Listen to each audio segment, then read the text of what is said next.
Hello बच्चों, कैसे हैं। तो बच्चों आज हम स्टार्ट करने वाले हैं बहुत ही इंपॉर्टेंट टॉपिक नोड। चलिए स्टार्ट करते हैं। नोड क्या होता है।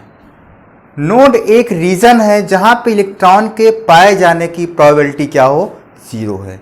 एक ऐसा क्षेत्र होता है जहां पे इलेक्ट्रॉन नहीं पाया जाता है, यानी it is a region where the probability of finding the electron is zero. ठीक है। अब ये टू टाइप्स के होते हैं, स्फेरिकल नोड या रेडियल नोड। सेकेंड है हमारा एंगुलर नोड और प्लेनर नोड। स्फेरिकल नोड या रेडियल नोड मतलब जो हमारे रेडियस पे पाए जाते हैं, एंगुलर नोड या प्लेनर नोड जो हमारे प्लेन पे पाए जाते हैं, किसी प्लेन पे पाए जाए जो नोड, उनको बोलेंगे प्लेनर नोड।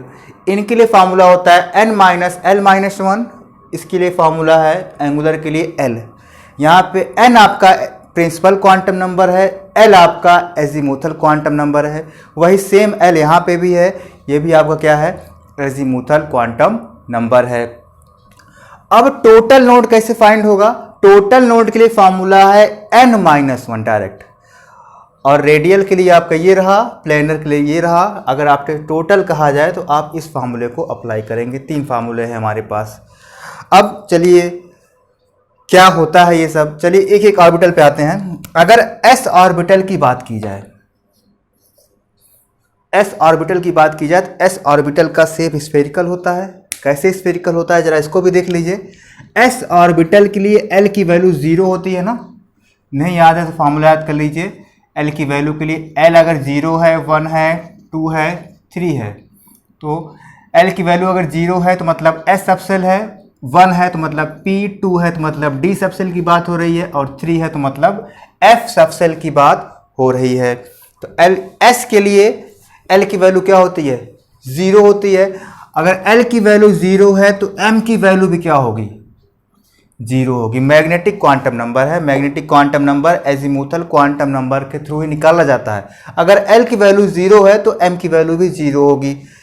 m की वैल्यू अगर 0 है तो इसका मतलब है कि इसमें जो इलेक्ट्रॉनों का डिस्ट्रीब्यूशन है s सबसेल में वो आइडेंटिकल है, चारों तरफ इक्वल है, एकदम बराबर डिस्ट्रीब्यूट हुआ है। ठीक है, यानी इसका बोल सकते हैं इक्वल ओरिएंटेशन।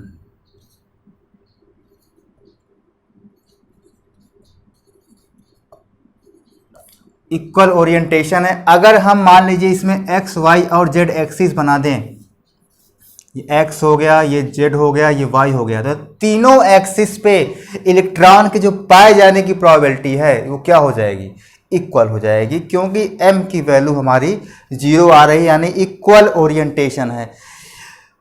यानी ये प्रूफ करता है कि हमारा जो s ऑर्बिटल का शेप है वो क्या है, स्फेरिकल है। एक दूसरे तरीके से भी आप प्रूव कर सकते हैं। अगर हम न्यूक्लियस से जो हमारे s ऑर्बिटल में इलेक्ट्रॉन है उनके उस इलेक्ट्रॉन के बीच की और न्यूक्लियस के बीच की दूरी मेज़र करें, कई बार मेज़र करिए। एक बार यहाँ से यहाँ किया, फिर दूसरी बार हमारे दिमाग में आया, फिर एक बार और कर लिया, फिर यहाँ से यहाँ कर लिया, फिर यहाँ से यहाँ कर लिया। तो चाहे जहाँ से आप इलेक्ट्रॉन और न्यूक्लियस के बीच की दूरी आप निकालेंगे, देखेंगे हर बार इक्वल आएगी। और हर बार अगर इलेक्ट्रॉन और न्यूक्लियस के बीच की दूरी इक्वल आ रही है तो इसका मतलब क्या है, s ऑर्बिटल क्या है हमारा, स्फेरिकली सिमेट्रिकल है। स्फेरिकली है और चारों तरफ से सिमेट्रिकल का मतलब इलेक्ट्रॉनों का डिस्ट्रीब्यूशन क्या है, बराबर है। ठीक है। अब तो s ऑर्बिटल की बात हो गई। p पे जरा आइएगा। p का ओरिएंटेशन कैसा होता है। p के लिए l की वैल्यू 1 होती है, p के लिए l की वैल्यू 1 है तो m की वैल्यू क्या हो जाएगी, -1 0 +1, यानी यहाँ पे 3 ऑर्बिटल मिलेंगे आपको। p में 3 ऑर्बिटल मिलते हैं, ये आपका px है, ये pz है और ये py है। यहाँ पे ओरिएंटेशन इक्वल नहीं है, यहाँ पे 3 एक्सिस आ गई। अब जो इलेक्ट्रॉन होगा इन एक्सिस पे होगा, या तो px पे होगा, py पे होगा, या फिर pz पे होगा, कहीं न कहीं होगा। और इसका जो शेप होता है p ऑर्बिटल का वो डंबल होता है, डंबल शेप होता है। ठीक है। तो हमारा जो इलेक्ट्रॉन होगा, इन इलेक्ट्रॉन के पाए जाने की प्रोबेबिलिटी इस लोब में होती है। ठीक है, इन दोनों लोब में होती है, तो वो अनइक्वल भी हो सकती है। यहाँ पे पी एक्स है, पी वाई है, पी जेड है, कहाँ पे है, किस लोब में है, वो हम नहीं बता सकते हैं। ठीक है, तो इसका ओरिएंटेशन इक्वल नहीं होता। उसी तरीके से डी और एफ के साथ भी है। डी में आपका डबल डंबल होता है, तो वहाँ पे भी जो इलेक्ट्रॉन की पाए जाने की प्रोबेबिलिटी होती है वो एक्सिस में होती है, यानी लोब में होगी। ठीक है, चलिए अब निकालना सीखते हैं, ये कैसे निकाला जाएगा नंबर ऑफ लोब्स।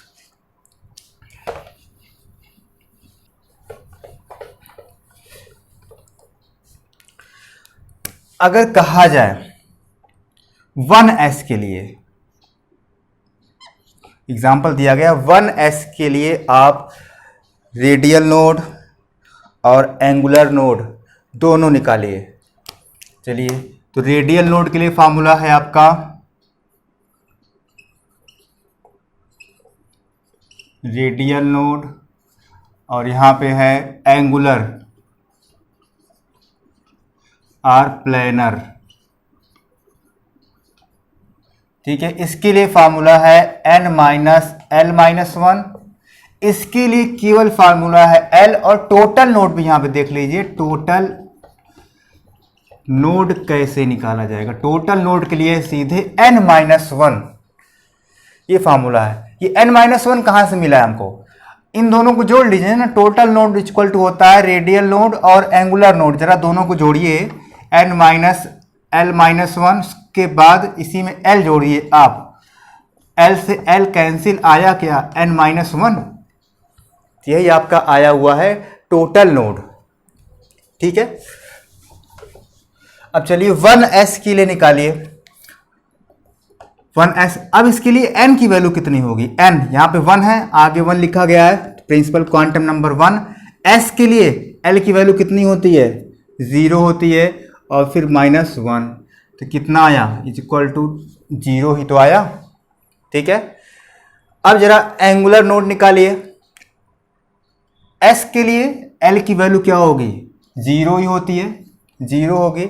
अब टोटल नोड क्या होगा, यहां से भी देखिए 0 और 0 होना 0 ही है, यहां से करके भी देख लीजिए आप। n की वैल्यू कितनी है, n की वैल्यू है 1, और -1 इज इक्वल टू कितना आएगा, 0। यानी 1s में रेडियल और एंगुलर नोड नहीं होता है, यानी टोटल नोड हमारा 0 आएगा। इसको जरा सा और देखिएगा, समझ लीजिएगा।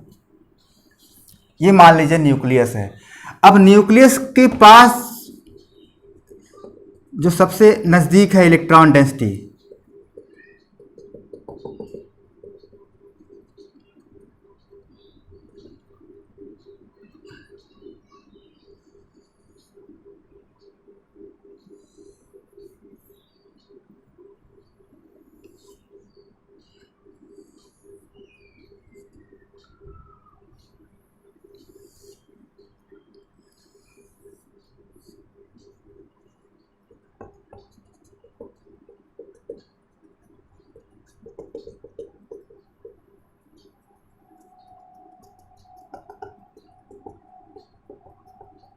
जरा देखिएगा, ये न्यूक्लियस है। अब न्यूक्लियस के पास वाला जो एरिया है देख रहे हैं, ये इलेक्ट्रॉन डेंसिटी है, ये आपका 1s है। ठीक है, 1s है। अब इसके बाद यहां पे देख रहे हैं थोड़ा सा स्पेस खाली है, थोड़ा स्पेस खाली है, मतलब यहां पे इलेक्ट्रॉन डेंसिटी 0 है, यही आपका है नोड। ठीक है, 1s के बाद फिर थोड़ा सा स्पेस हुआ है जहां पे इलेक्ट्रॉन डेंसिटी 0 है, फिर आपका देखिए फिर इलेक्ट्रॉन आपकी डेंसिटी आ गई है, ये आपकी है 2s। तो न्यूक्लियस के पास वाला जो सबसे पास वाला एरिया है वो आपका 1s है। फिर कुछ देर बाद इलेक्ट्रॉन डेंसिटी कम होने लगती है, न्यूक्लियस के पास सबसे ज्यादा इलेक्ट्रॉन डेंसिटी होगी, फिर धीरे धीरे इलेक्ट्रॉन डेंसिटी कम होती रहेगी, फिर एकदम से खत्म हो जाएगी, फिर धीरे धीरे बढ़ना स्टार्ट करती है, फिर धीरे धीरे बढ़ेगी, फिर धीरे धीरे घटना, फिर आगे धीरे धीरे घट जाएगी। घटने के बाद फिर कुछ देर बाद गैप मिलेगा आपको, फिर इलेक्ट्रॉन डेंसिटी एकदम खत्म हो जाएगी, खत्म होने के बाद फिर धीरे धीरे बढ़ना स्टार्ट करती है, फिर एक आपको और तीसरा मिलेगा, ये आपका हो जाएगा 3s। तो ये भी आपका एक नोड है। ये इस तरीके से नोड होते हैं जहां पे इलेक्ट्रॉन की डेंसिटी क्या हो, 0 हो। तो आप देख रहे हैं 1s में कोई नोड नहीं है, क्योंकि 1s न्यूक्लियस से बिल्कुल सटा हुआ है, कोई नोड नहीं है, क्योंकि पूरा इलेक्ट्रॉन डेंसिटी है यहाँ पे। ठीक है, अब आगे चलते हैं।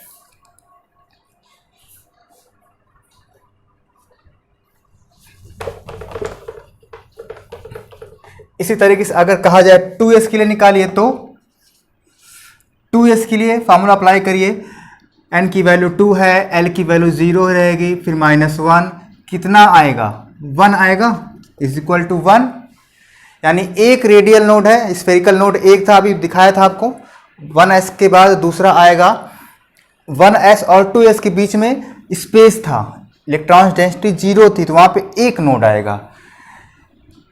एंगुलर नोड वो हमेशा 0 रहना है, क्योंकि L की वैल्यू 0 है। टोटल नोड कितना हो जाएगा, वो 1 हो जाएगा। ठीक है, इस तरीके से आप S के लिए निकाल सकते हैं। 3s करेंगे तो क्या होगा, 3 - 0 - 1 तो आ जाएगा 2 नोड, ये आपका 0 रहेगा। टोटल नोड आप जोड़ लीजिए तो 2 आएगा, चाहे यहाँ सीधे निकालिएगा 3 - 1 कर दीजिए आप, तो कितना आ जाएगा, 2 आ जाएगा। 3 - 1 करिए, चाहे इन दोनों को आप ऐड कर लीजिए, टोटल नोड आपका 2 आ गया।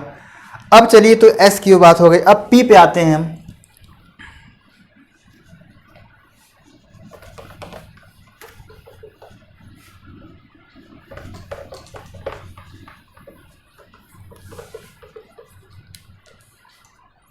जिससे कहा जाए 2p, 2p क्यों ले रहे हैं, 1p क्यों नहीं ले रहे हैं, क्योंकि फर्स्ट सेल में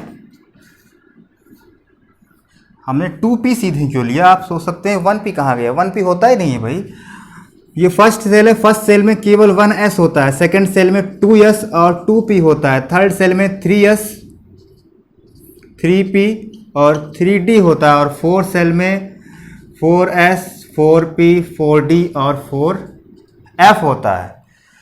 तो आगे जो 2 लगा हुआ है, 3 लगा हुआ है, 4 लगा हुआ है, सेल को दिखा रहा है कि किस सेल में हैं आप। तो फर्स्ट सेल में केवल s होता है, तो 1s, फिर सेकंड सेल में s और p होता है, 2s 2p, थर्ड सेल में s p d होता है, तो 3s 3p 3d, fourth shell में s p d f चारों होता है, तो 4s 4p 4d 4f हुआ।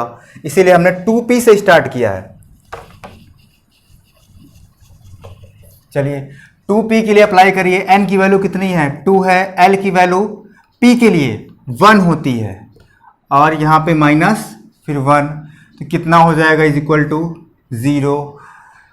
एंगुलर नोड p के लिए कितना होगा, p के लिए l की वैल्यू कितनी होती है, 1 होती है। ये एंगुलर नोड या प्लेनर नोड क्या है, जरा से देखिएगा, प्लेन की बात हो रही है।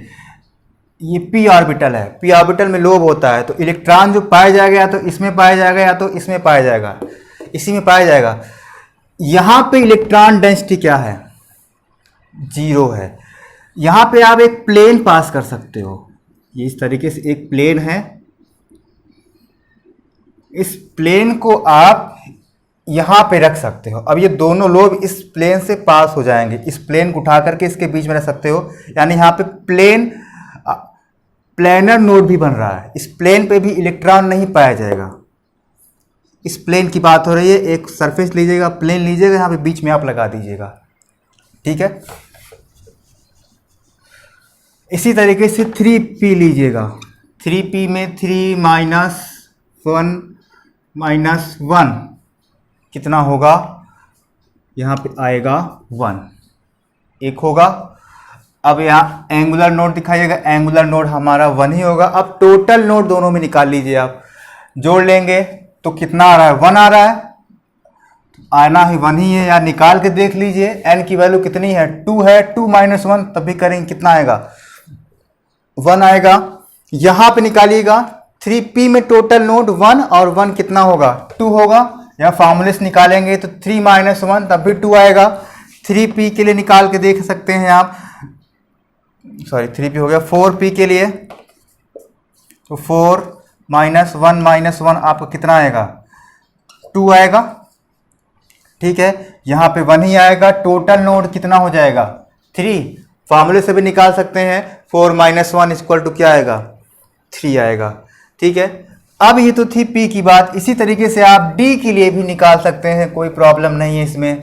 अगर यहीं पे लिख दूं मैं 3D, तो n की वैल्यू कितनी है 3 है, l की वैल्यू कितनी होती है d के लिए 2 होती है, -1, तो कितना आएगा 0। ठीक है, l की वैल्यू कितनी होगी इसके लिए, d के लिए l की वैल्यू 2 होती है, टोटल लोड कितना हो जाएगा 2। अब 4d के लिए निकालिएगा तो 4 -2 -1 यहाँ पे हो गया 1। ठीक है, अब यहाँ पे क्या हो जाएगा, यहाँ पे केवल 2 होगा, दोनों को ऐड कर लीजिए तो कितना आएगा 3 आएगा। ठीक है, इस तरीके से आप रेडियल और एंगुलर लोड और टोटल लोड आप निकाल सकते हैं। ठीक है बच्चों, तो आज के टॉपिक में इतना ही। धन्यवाद।